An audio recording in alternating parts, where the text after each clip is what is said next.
Ayer hablábamos en esta serie que hemos titulado La República No Democrática en la República Dominicana de hoy, que la república es esa comunidad política en la cual miembros tienen un mismo ideal. Se supone que República Dominicana es una democracia, pero si desglosamos las prácticas concretas que vive la población en su diario vivir, nos damos cuenta de que si bien tal vez no es una dictadura todavía, sí tiene características de no democrática. Pero para que una república sea no democrática, tenemos que fijarnos no en las prácticas de la gente, que son el resultado, sino más bien en las causas que originan que se le niegue principios democráticos a la gente. Y eso tiene una sola respuesta, se localiza y se ubica una única responsabilidad, la clase dirigente. Es decir, en nuestra sociedad hay dirigidos, pero también esos dirigidos, por ser dirigidos, tienen a alguien que los dirige. Esa dirección tiene que ver con el Estado, tiene que ver con un empleo en el sector privado, tiene que ver con leyes, tiene que ver con normas, tiene que ver con una serie de principios rectores en la que la inmensa mayoría de la gente tenemos sencillamente o nos queda solamente la oportunidad o el margen de maniobra de obedecer. Dentro de eso, la clase dirigente dominicana se ha caracterizado a lo largo de su historia, y me refiero a la política o a la que hay detrás de la política, la empresarial, la económica, la que tiene el poder financiero real para poner y quitar presidentes, como por ejemplo hicieron en el año 63, y nos vamos a referir a la historia de esa traición de la clase dirigente hacia los principios fundadores de nuestro país y hacia la misma historia de este país en una próxima ocasión. Pero para enfocarnos esencialmente, tenemos que decir que una república no democrática parte específicamente de una dirigencia antidemocrática, es decir,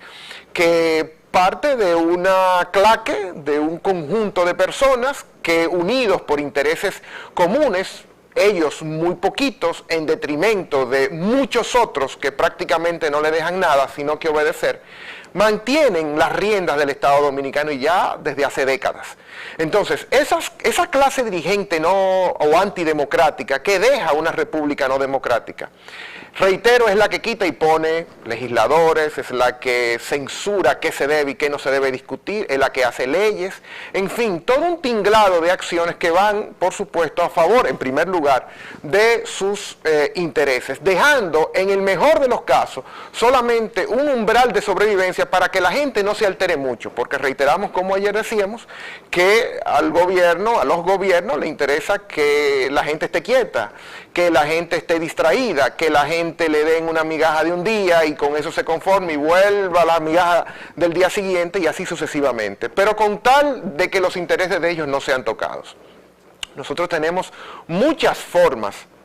en las que esa clase antidemocrática expresa su desprecio por la democracia. Recordemos que la democracia no es más que el principio según el cual la gente no solamente obtiene derechos como mínimos para vivir una vida digna, es decir, una educación que te haga saber hablar, que te haga saber entender, comprender y criticar, no lo que está pasando. Ese es el principio número uno de una educación digna. Y que eso te dé la posibilidad, por supuesto, de insertarte en una relación laboral, de tu poder, si vienes, por ejemplo, de una familia humilde, pobre, que ha pasado la miseria, uno a través de la escuela pública pueda entonces comprender e insertarse e incluirse dentro, por ejemplo, del crecimiento económico del cual tanto habla este gobierno y otros. Pero ¿qué pasa? La escuela no funciona.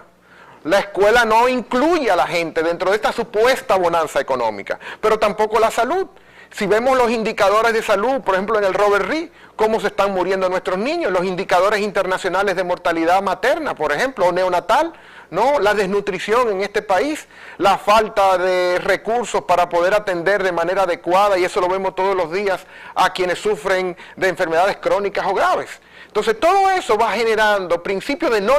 negación de democracia en el diario vivir. Pero tenemos otros elementos y son las instituciones controladas por esa misma clase política que está insertada en el poder, secuestrando el destino de todos. ¿Cómo se presenta esa política? Esa política se presenta, por ejemplo, en el plano legislativo con leyes en ese Congreso de la República no democrática que hace, por ejemplo, que los impuestos aquí, los ricos paguen más. Los ricos paguen menos que los pobres. Es decir, los pobres pagan más proporcionalmente a lo que le llega como ingreso que los ricos. Una aberración del punto de vista de cualquier política pública. Pero si nos vamos, por ejemplo, al plano de la justicia, sabemos que en nuestro país la justicia no es igual para todos, al contrario. Donde más golpea es a los menos privilegiados, a los más desfavorecidos, a los infelices, a los desbaratados. Es decir, no obstante uno caer en una familia por mala suerte de un barrio de la capital, ahí es donde más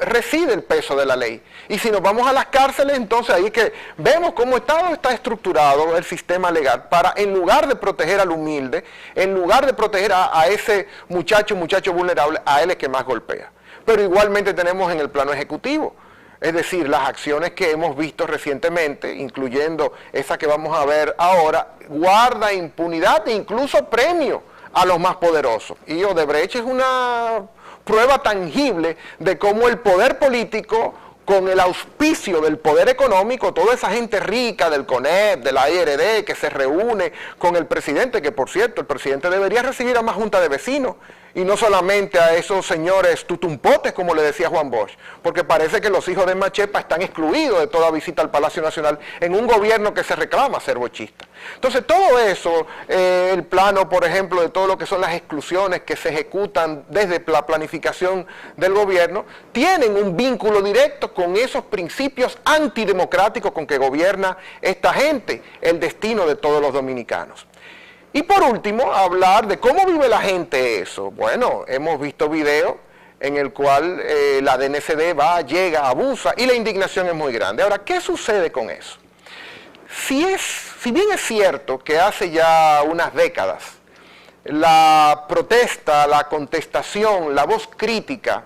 se nutría de ideologías, por ejemplo, diferentes a las que prevalecían en un momento determinado en el país. Por ejemplo, durante el balaguerato había gente que criticaba a Balaguer, que pertenecía o militaba en la izquierda y que por razones de su formación intelectual no escribía, tomaba la voz, la palabra en una acción pública, incluso las armas en resistencia contra el oprobio y el militarismo que en ese entonces reprimía con violencia y con muerte a la población dominicana, sobre todo a la juventud que estaba más despierta, más anhelosa de libertades públicas. Pero hoy en día eso ha cambiado. Ya no son las ideas, pero sí son los hechos.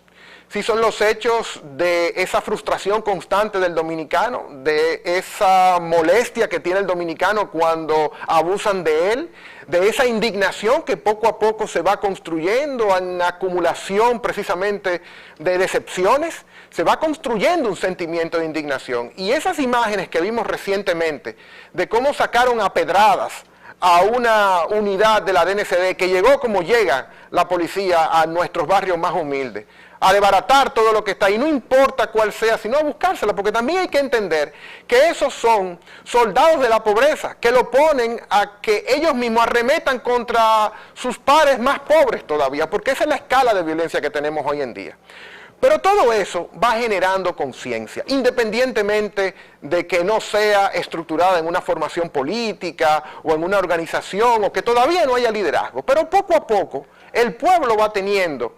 él mismo, a partir de esa indignación, un cierto liderazgo que lamentablemente la clase política opositora no ha sabido sentir, ¿no?, cómo palpita el corazón de la indignación de la gente. Y recordemos, es precisamente usted que nos está viendo,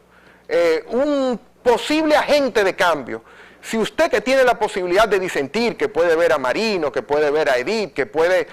informarse un poquito más de lo que está pasando y no conformarse con lo que le llega por la televisión, por vía de los canales oficiales, ese discurso ya tan manido que tiene el gobierno y que le está funcionando tan poco en su propaganda, pues usted puede convertirse en un agente de cambio para que esa indignación corra, para que esa indignación se siembre y para que esa indignación coseche. Porque recordemos, como decía ayer, que esta república no democrática,